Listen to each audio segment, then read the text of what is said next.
Welcome to Jewel and the Crown, Football Brisbane's podcast for women's football, where we talk exclusively women's football in Brisbane. I'm Peter Hodgkin, and I'm here with regular co-host Dr. G. How are you, Dr. G? I'm good, Pete. You say exclusively about women's football in Brisbane. We talk about women's football all over the place sometimes.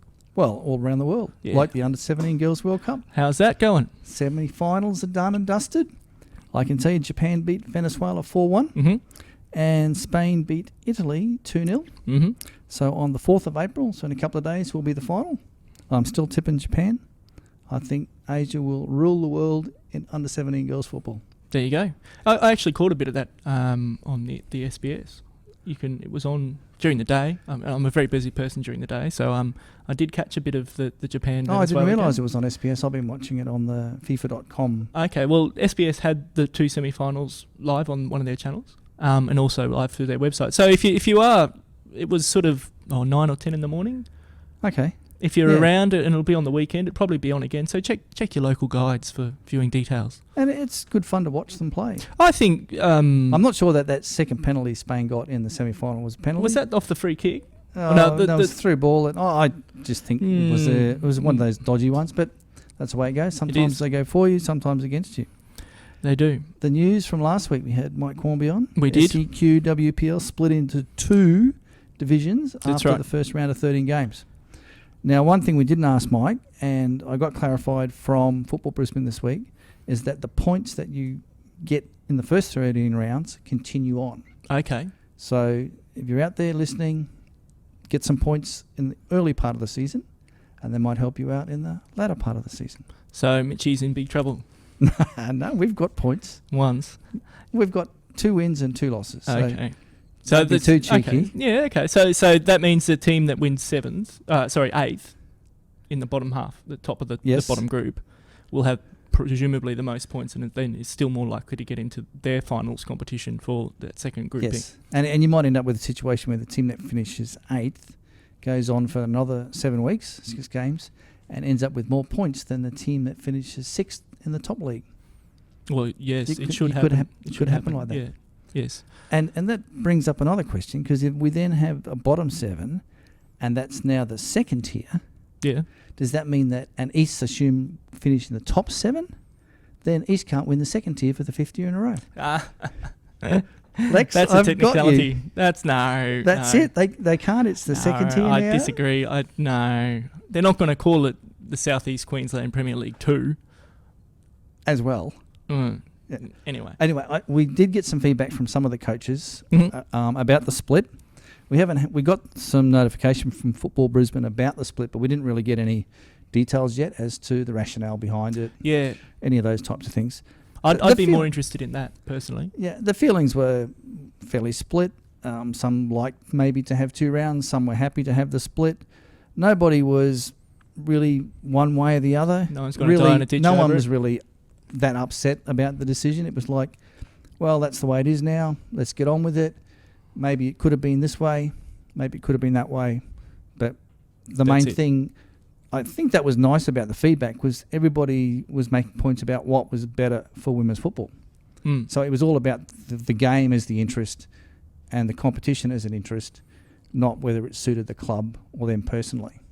Yeah, so that was good. Well, I think nearly all the coaches at this level would be thinking more about the competition first, because that benefits their club better. If the competition is stronger, it benefits their club as well. Exactly, and whereas if they try and promote their own club, it actually doesn't benefit their club as much as if the whole entire competition was better. Yeah, and everyone's talking about what's good for the development of the players. So, which is excellent for the game. You've got coaches that type of mindset. Anyway, let's move on. There were some games on the weekend despite the rain. Yeah, there was some. Obviously, the rain made it difficult. It was a beautiful, hot, sunny day on Saturday. Obviously, the rain stopped some clubs from getting out and mowing the fields or marking the fields. And it's not surprising. I mean, 5 or 10 years ago, people probably would have played in that sort of weather regardless. But clubs spend a lot of money on their fields now, maintaining them, laying them, levelling them, fertiliser, weeds, all that sort of stuff. It's very expensive. You don't want to trash them. And the other point is that when you get that prolonged rain all week, Yeah. There's no time to mow. Yeah. So you can't get out there and do it. So even if it's sunny on Saturday, you don't take the time to get. You've got to mow all the fields, mark all the fields. You haven't physically got the time to do it. You don't. So the games get cancelled, They which get is fine. Yep. But one game that wasn't cancelled was up in Toowoomba. Oh, yes. Southwest Queensland Thunder took on UQFC. Yes. UQFC finished 5-1 winners away from home. 2-1 at half-time to UQ. Yes, it was close up until half-time. Mm-hmm. Mutsasaki, Matsusaki. one of those. Matsusaki. Okay. She scored twice. She scored twice. She's banged nearly a goal in nearly every game now. I think close. she's up to 3 Okay. for the season. Shannon Marrington got 1. Familiar goal scorer for UQ over the last couple of years. Rachel Smith got 1 and Tessa Klump got 1. Mm-hmm. I got a match report From Otter? from Otter. Mhm. Guess what we're going to call it? No. Tell me. From Otter's couch. From Otter's couch? Well, actually, an Otter's den is called a couch. Is it really? Yeah, you didn't know that. I did not. So just a little play on words. So from Otter's couch. Okay. Okay, so he actually said the pitch was very slow because they didn't get a chance to mark it, but it played okay. Yep. Okay, and his comment was, "Wow, Toowoomba were impressive." The score 5-1 really flattered Uni, and if Thunder were just a bit fitter and a touch more experienced, or had the UQ keeper not had such a good game, then it could have been a completely different result. She's a quality keeper. I've only seen a half of football from her, and she didn't actually have to make too many saves. And sometimes the better keepers are the ones when you can see them doing stuff when they're not being forced to make a save. If they're still involved in the game, that means they're alert, they're ready, they're watching the game, they're looking for other things. So when they have to make a save, they're in the right place and they're ready for it. Yeah, I so like she's a good keeper. Uni took the chances, he said, and Thunder didn't. For most of the game, Thunder played the better football. So a very unflattering result for them, but they won't need too many more weeks to really get it together. Thunder played high possession football. I'm paraphrasing a little bit now, Otto. Played high possession football and very pretty football in the centre of the pitch. Uni resorted to what Otto called Route 7 and Route 11 football. Right. So if you're not familiar, 7 and 11 being the wingers. That's right. So knocking the ball long down the wings, which actually was a good tactic against Thunder, he said. It avoided the best central players and kept the game going at a high pace, and the younger Thunder girls were fantastic for the first 20 minutes of each half and then started to fade. And we're pretty much done in the last 20 minutes of each half. Right. And Otto says they scored 2-1 at half-time, as you said. The rest of the goals come late in the game. Yep. So as the players tired. Under 16 girls, how long do they play their halves? 45. They do? Yeah. Okay. I thought they were, for some reason, played less than 45. No, okay. I'm not sure when the switchover is, but it's about 13 or 14, I think. When you go from 40 minutes 13's to 40. usually 30. 14's to 35. 15's to 40. I haven't done the kids for a while, so yeah, we'll just check that. It might be an issue because if they're young and their last age group that they played junior football was under 15 and it wasn't 45 minutes, for example, it would take a bit of adjustment. I also think that it's probably the first year. A lot of them, not all of them, a lot of them have played senior football. The pace will be a lot higher. Yeah. It's a lot more physical, and it will take a strain on their bodies. Yeah, early in the they'll season. have to adjust. One name I do know who has played in senior football. They haven't put up their team sheet again for this week, so I don't know who actually played. But one I did know from last week was a player called Ebony Kidd. Now she played at Easts 2 years ago. Yes. She actually came down. She tried at Annerley and didn't like what she saw, so she actually went to Easts and did all right. I think she played there for 2 years before going back. I'm not sure. She wasn't in the system East last could year. maybe confirm that for us. Yeah, we'll check with Easts exactly. We'll ask Lex or someone. So Ebony Kidd is a name that I did recognise. Plus, there's a couple of the Jordan Frankies and the Lloyd. I can't remember her first name now. My favourite. I don't think Danielle Bishop Kinleyside is in the team. Unfortunately, she was my favourite player. Yeah, good goal scorer. So Thunder, by all accounts, even though the 5-1 scoreline doesn't flatter them, and Otter's a pretty good judge of football games, they're not too far away. Fair enough. Well, what about the next game? There's a 5-0 scoreline, flatter Sunny Coast. Sunny Coast took on Mitchelton. In a way. 5-0 to Sunny Coast. Big loss for Mitchelton again. Yeah, we're up 1, we're down 1.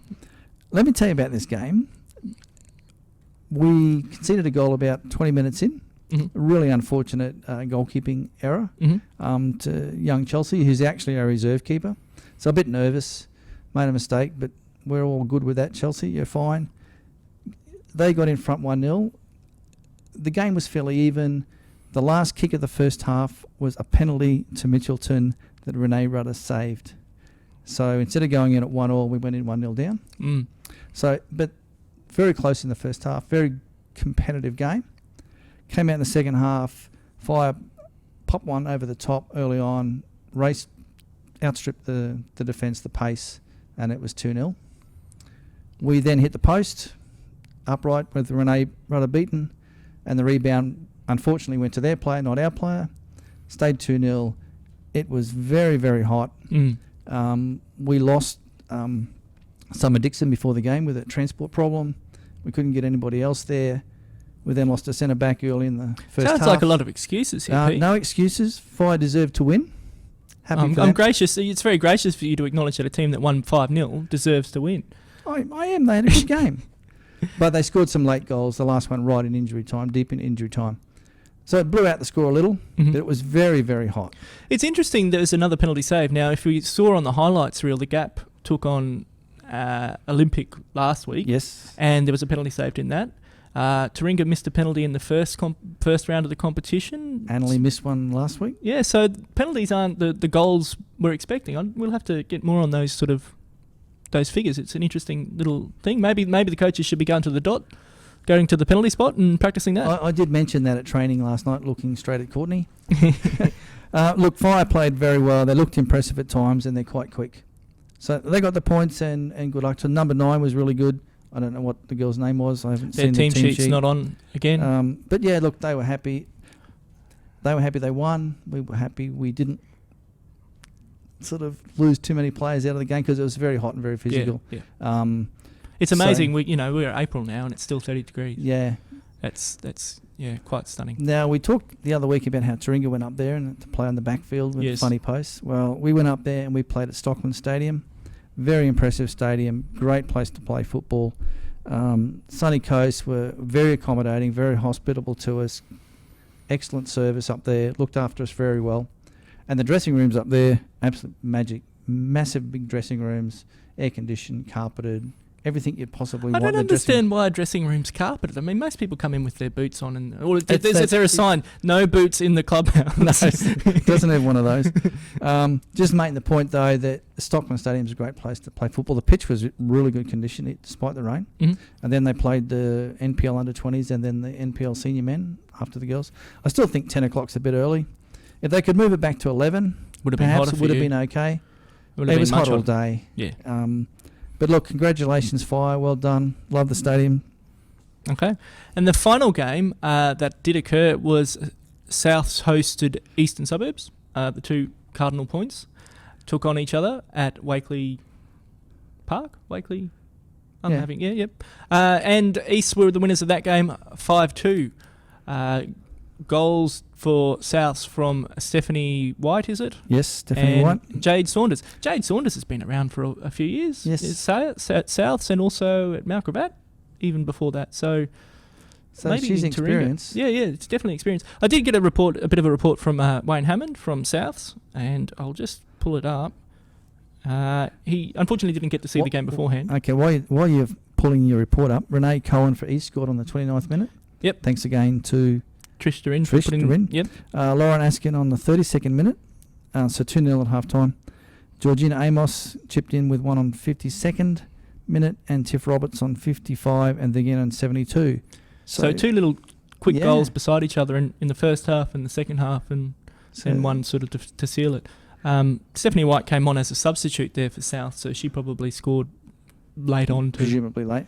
But what did Coach South Wayne Hammond had to say this. He said it was pretty even for most of the first half, 2 goals down at half-time. I think we started better than East scored in the second half. We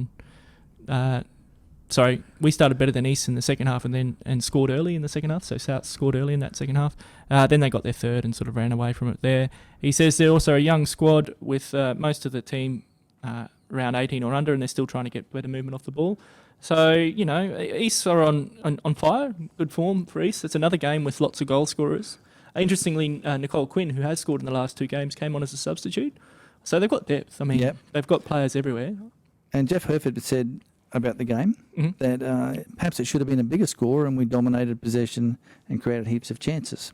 Mm-hmm. But to South's credit, they kept playing and capitalised on 2 chances we gave them. So, mixed reports, but that's what you expect. Two different coaches. You do expect. And Jeff's always playing it up. He's He always is. talking Jeff's a bit more excited. Yeah. Anyway, let's have a look at the ladder. Quickly. Okay, so the Gap are on top with 9. East on 9. Sunny Coast Fire now up to 9 points with that delightful win over Mitchelton. UQ also on 9 points. Mm-hmm. So there's a top 4 up there. Redlands and Palm Beach both on 7, and the top 7's rounded out by Mitchelton with 6 points. And then because we've got that split now, so now the bottom 7 going 8th is Olympic on 3, Annerley on 3, South on 3, Thunder on 3, and then the bottom 3 of Pride, Taringa and Peninsula have no points at all. Right. So that's the way it is. A couple of obviously games to be replayed there, and so that'll change things. Games coming up this weekend. Games coming up this weekend. First game Friday night. Yep. 8:30 p.m. East's take on Olympic. Big game. Yeah, second against 8th. Olympic have only played twice. Only played twice, and I think that's really going to hurt them. I think Olympic are a good side. They've been playing well, but East for me. Yeah, I think all those teams that played on the weekend, especially last weekend, there probably wasn't much training around Brisbane, at least. No. So they've still got that. They had that run around at least, and still early in the season. If it was later in the season, you probably did want the week off.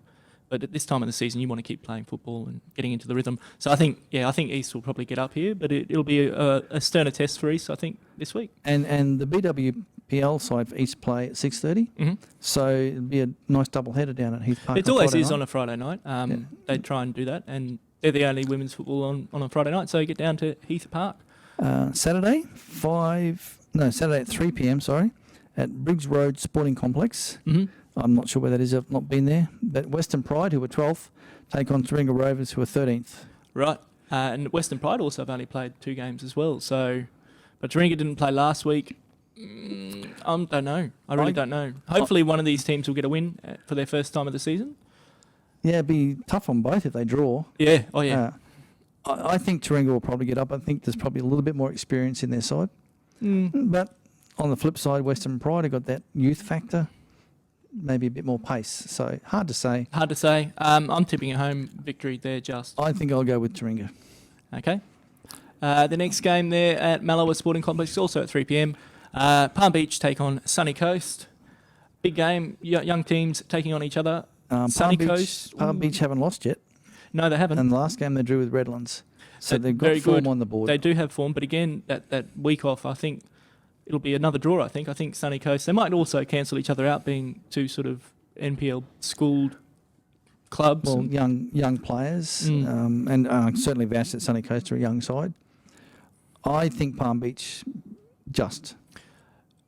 I think it might be a draw or Palm Beach win, or maybe a Sunny Coast win. Nah, just kidding. 4 p.m. on the Saturday, Mitchelton take on Souths. So 7th against 10th. Now, I'm obviously going to go for Mitchelton. Are your players going to be able to find the ground this time? I didn't say they couldn't find the ground. So it was a transport issue. Okay. So it was only one player. I think we'll get up against Souths. Mm-hmm. I think even though we both lost last weekend, I'm still just backing our girls. I think it'll be close. I think another draw. I'm tipping a draw here. Well, I think it'll be a close game, but I'm tipping us. Just what I might mention is that this is one of those times during the year where Mitchie actually have a double header with the Capital men's team. Okay. So the girls play at 4 and the Capital boys play at 6. So on the main field, and the reserves for the boys get shunted off to one of the backfields. So we actually play a double header with the 2 top sides, which the club promotes, which is great. Very nice. Excellent. Who are they playing, Mitchell? The men? They're not playing Souths as well, are they? No. Because Souths are in Cap 1, aren't they? Yeah. Okay. I'm not sure who they're playing. Sorry, Leo, I'm not sure who you're playing. No, we don't really care about men's football. On Saturday at 5 p.m, AJ Kelly, Peninsula Power take on Annerley. So it's 14th hosting 9th. Now, Power are the unlucky side so far in the competition. They've really had a bad run of it. I spoke to Dave McDonald today, the coach. He actually likes the split because you know why he likes the split? Because that's the way they do it in the Scottish Premier League. Really? Yeah, they split it like that after. So he thinks it's great. Oh, okay. Just reminds him of home. But Peninsula against Annerley. Dave did say he's been running short of players. He's got players coming back after Easter. So he's got to struggle through another week. I'm still think Power will have too much experience for Annalee. Yeah, I'm not sure on this one. I think, again, another draw. Both teams have had the week off. Yeah. And I think that's it. If it was, It's tough. It's tough. It's really to get that momentum going. You needed it this time of the season. But it's tough for everyone. Well, except for the 6 teams that did play. I think that Power will just be that little hungrier for the points this week. They'll want them points, yeah. Yeah. This will go a long way to seeing if one of those teams will scrape into the 7th or that they'll have to win this game, whoever wins it. I think whoever loses this might well be consigned to Bottom half. the bottom half. Definitely. Too much ground to make up. Yep. On Saturday at 5 o'clock as well, over at UQ Oval number 3, UQFC take on Redlands. Big game. This is a massive game for UQ. Yeah, a very big game. Going to tip Redlands? I'm going to tip Redlands as well. I think they'll have too much quality for UQ. I think UQ will put up a good fight, but I think it'll be one of those where it's just a 3-1 or a 4-1 perhaps. They're just a bit too much. Okay, I'll tip Redlands on that one. And the final game now, I got this wrong, but you can fix it up for me. The Gap were scheduled to play South West Queensland Thunder on Sunday, but the game has been postponed until May the 3rd because of the Matildas game. Ah, the Matildas are playing. That's right, in Brisbane at QSAC. Where we are right now. Yes, so just over to the little bit. So I'm not sure what time the game starts on Sunday afternoon. It's Sunday afternoon. Look it up. It's Sunday afternoon. Matildas are in town.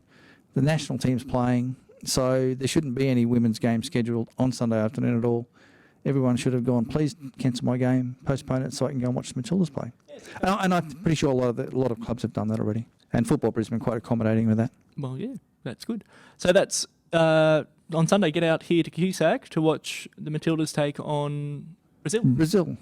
There's a whole raft of raw players in the Matildas team. Yeah, lots of them. But if you get a chance to go and see some of the girls that are playing that are coming from Canberra or Perth, some quality players in the Matildas. Oh, yeah, obviously. And some of them are playing before they go overseas, so for their overseas contracts. So. Okay. And that's about it from us, isn't it? Yeah. Yeah. Just a quick word on the B League, as you say, because the B League, as we heard last week, will play in the Champion of Champions. That's right. So we thought we'd just keep you a little bit up to date with the B League and what's happening.